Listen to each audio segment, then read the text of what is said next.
When I was 12, I went to my friend's house every day after school. She was always tired. We'd try to do homework, but she'd usually fall asleep. Her mom's collection of irons lined the wall around us. Her cold basement had so I drew her.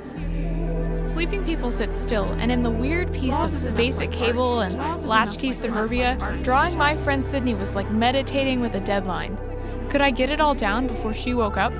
If I go fast enough, can I master the angle of her glasses before they shuffle sideways down her face? That never bothered me.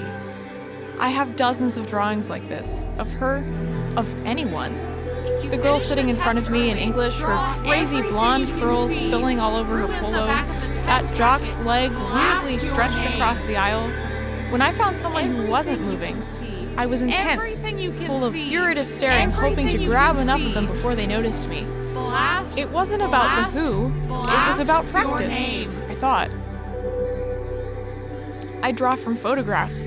I draw characters from games, characters I made up. I drew people I loved, people I wished loved me, a boy I knew, a boy I'd never met, my cat, myself. To capture them, to learn them, to make them my own. I kept telling myself that ultimately, when I got good enough, I'd start drawing things that meant something. Big, heavy pieces with emotional impact and subtlety. But I never got there, and it wasn't enough. Couldn't I draw other things, like cars or monsters? Where was the texture? Why always pencil? Why did they all look so plastic? Stems in their spines, and in their hair, the thorns.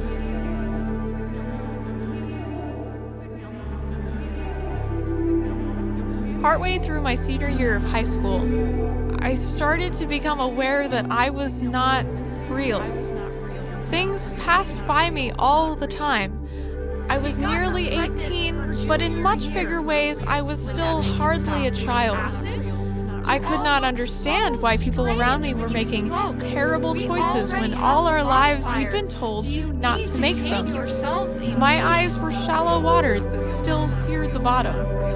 Maybe that's why I didn't know how to draw dark lines, or why I always used the paint straight out the tube, or why I never knew how to talk to people.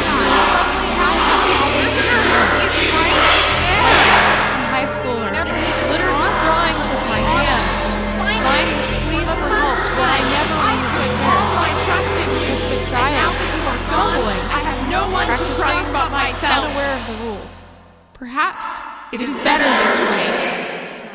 It's not real. It's not real. It's not real. The pencils are more foreign to me now. There are too many arts in my head and not enough time to practice them all. Every time I try to look at something to draw it, I have to look at it twice. The first time is askew, the angles are wrong, my eyes have forgotten how to measure. The second time, the lines lean better. Maybe the distances aren't perfect, but I can see what I should be seeing. I am always remembering how to look at eyes and see their spread, how to push a nose away from a face. I never got to meaning. I never got beyond practice. But I got people to let me look at them. I got people to sit for a portrait when they never knew it was happening.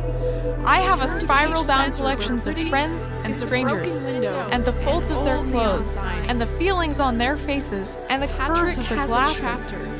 I am a slow, imperfect photographer. My favorite way to lose time stretches the minutes across paper.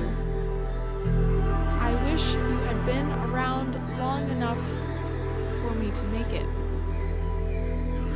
Every time I draw a person, part of me is always drawing my friend Sydney.